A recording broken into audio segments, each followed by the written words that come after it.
Okay, so I'm just gonna go through all the stretches on this sheet to show you the proper way to do them. So the first three flow really nicely. I would suggest 30 seconds holding. I'm not gonna do 30 seconds holding, but I'm just gonna show you to pull your knee to your chest, and then you can stretch the bottom leg down, because that might give you a stretch in the opposite front of the hip. And then, so after 30 seconds of breathing, you're gonna bend the opposite knee. You're gonna keep a hold of this one and straighten the knee. But the goal is not to get the knee straight. The goal is to get a pulling here, and then to start pointing and flexing your foot.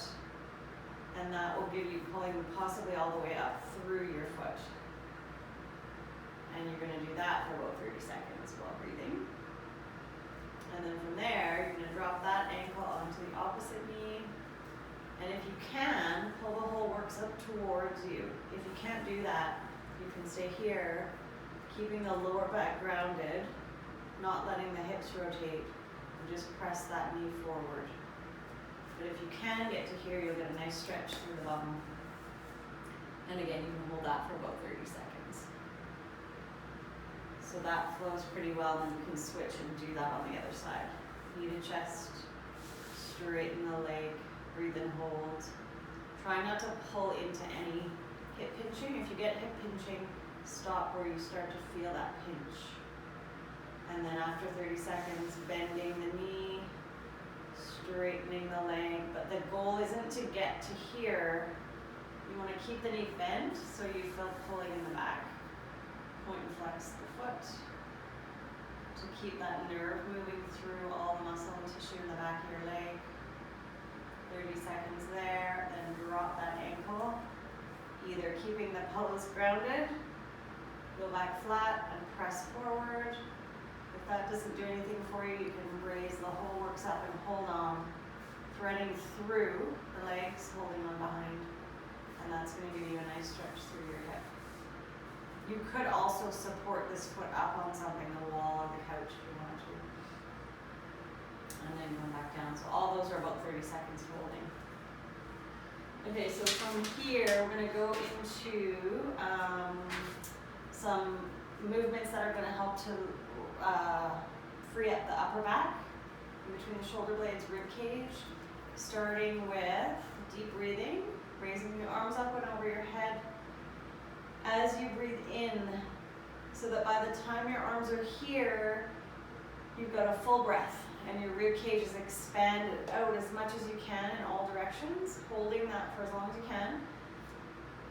And then when you need to breathe out as you lower the arms down. When the arms come down to here, really force the breath out so that you feel your abs engage. And then when you can't get any more air out, you just relax. So I'll go through that again without talking. Breathing in. Full breath at the top, hold. And then breathe out.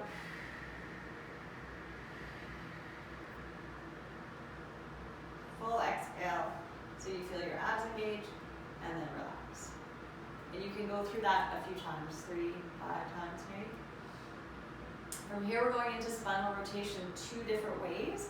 The first way is more of a lower back rotation, and the second way is more of an upper back thoracic rib cage. So it is important how you do these to be getting the proper effect.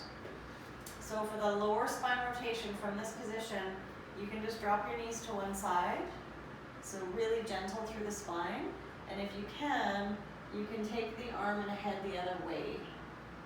None of these should be causing pain. You might feel tightness in places, but you shouldn't be getting pain from this. And you always want to breathe. So from here, just some nice deep slow breaths for about 30 seconds. When you come out of the position, use your abdominals, engage to bring your legs up to protect your back. And then you can go the other way. So dropping down, head and shoulders and arm the opposite way. And then just deep breathing for about 30 seconds. And again, when you come out of that, try to engage here to pull your legs up with your core, and that will protect your spine. So that's rotation more through the hips, low back, pelvis. Now we want to isolate the rotation to the upper part of your spine. So for this, you have to start from side lying. Your arm can be under your head. If that's not comfortable, you can put a pillow under your head, but try to have your head supported. These points are really important to be getting the proper stretch. So bringing your legs up into fetal position, more than 90 degrees if you can. And this piece is important. So this top leg needs to be staggered ahead of the bottom one. So still one thigh on the other thigh, but the top knee has to be forward. That's going to lock out the lower back and isolate the stretch to the upper. From here, we take the top arm up and over. Now you can let your head rest on the floor or on a pillow if you need to, but you see the angle of this top arm and that I've kept this knee staggered ahead of the bottom. What we don't want is this. We don't want this leg to slip because that rotates now through the low back. You need to bring it back to here. Rotate over with the arm on an upward angle. And from here, breathing. Really filling up your rib cage because that's what we're stretching. Hold the breath in. When you breathe out, your arm should float down a little bit further without having to force it. We don't want to force it, but we do want to try to gain range. So again, big breath in. You see when I do that, the arm lifts. Hold the breath as long as you can because that is the stretch. And then when you need to breathe out, just let yourself float down into more rotation. Still don't let this top leg slip. That's really important. If you let it slip, you'll be able to get all the way over, but it's not coming from the right place. You need to be here, and you need to feel kind of wound up through this front shoulder chest area. We also don't want the arm here. You lose a lot of the stretch if you let your arm go there. You have to stay here where you're getting the pull as long as your shoulder will tolerate it. If it doesn't, you can bend your elbow. Okay, so you can go through that. Try to do 3 or 4 breaths in the position so you get the really nice rib cage stretch. And then you can come out and then go ahead and do that on the other side. I'll just do it quickly on the other side so you can see. Starting from side lying, top leg staggered ahead of the bottom, bringing the opposite arm up and over on this upward angle, not here. We need it here. From here, breathing in. Full breath and hold. And when you need to breathe out, let the arm float down. Repeating that same breath about 3 times. I'll do it again one more time. Breathe in. Hold it as long as you can. And then breathe out. Okay, carefully come out of that position when you're ready. Okay, so that's it for the flow sequence lying down. Now we're going to stand up for 4 stretches. The first one being stretching for the front of the thigh and hip. Hang on for balance if you need to. If you can, grab a hold of your ankle or foot. Key points here are supporting knee needs to be bent. We don't want to be locking out that supporting leg. Drawing the knees together and the thighs together. So we don't want to be here. We want to have this leg that we're stretching pulled back. The pelvis is tucked under into a pelvic tilt. The bum is being squeezed so that we're getting a really nice strong pull up the front of the leg, possibly into the front of the hip as well. And we want to just be holding that for about 30 seconds. So everything's nice and tight, controlled, and engaged through the pelvis and the glutes. Okay, I'll just repeat that on the other side real quick. Holding the ankle or the top of the foot if you can, supporting knee bent, drawing the knees and thighs together, keeping the pelvis tucked under so that we don't get this. We don't want the back arching, we want to bring it in, squeezing the bum, and tucking the pelvis. 30 seconds, holding, breathing throughout. That one, and then we'll go into a forward fold. This is really nice opener for the low back, back of the legs, hamstrings. standing with feet about hip width apart, softening the knees, keeping the pelvis tucked under. I'll just show you that from the side, underneath.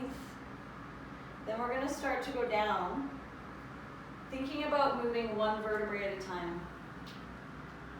Really nice and slow, trying to let the head and arms relax, bending the knees as much as you need to so that it's not painful. And once you're at the bottom, really focus on just letting the arms and the head relax. Just letting gravity and the weight of them hold you. And then some nice deep breaths.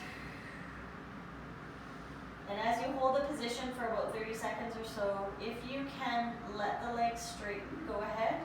If that's painful, then just soften the knees. And after 30 seconds, when you're ready to come up, I want you to engage the bum. Squeeze your glutes to protect your back. And bend your knees more. And then start to curl up. One vertebrae at a time. Until you're all the way up standing. Bring the shoulders back at the top so everything's back in alignment. And you can repeat that 2 or 3 times. Next one on the list is just a calf stretch.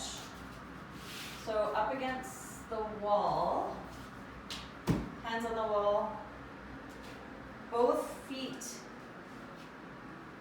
staggered but in parallel, both feet pointing forward. So in other words, we don't want our feet pointing out to the sides, we want them pointing forward.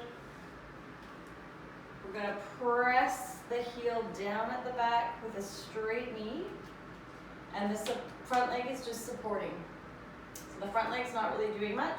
You got lots of pressure against the wall, pressing that heel down, pressing that knee straight, and just holding that for about 30 seconds. And then we can do that on the other side. Switch. Again, both feet pointing forward. Watch that back foot's not pointing outwards. We want it straight ahead. Press down, knee straight. Front leg is just supporting. And holding that for about 30. Breathing. Don't forget to breathe. Okay, and the last stretch on the list is just a really nice side stretch for all of this. So feet quite wide, wider than hip width. We're going to start by sliding one hand down the thigh towards the knee. Take the opposite arm and reach it up and over, slightly in front of you, just to avoid any shoulder issues. And then if you need to bend your knees to feel more stable, and just reaching over as far as you can, getting a nice stretch all along the side.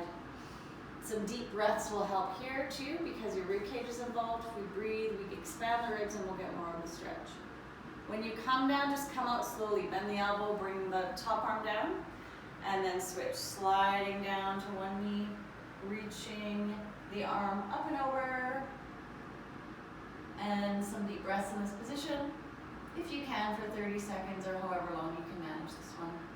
Carefully come down, bend the elbows, straighten up.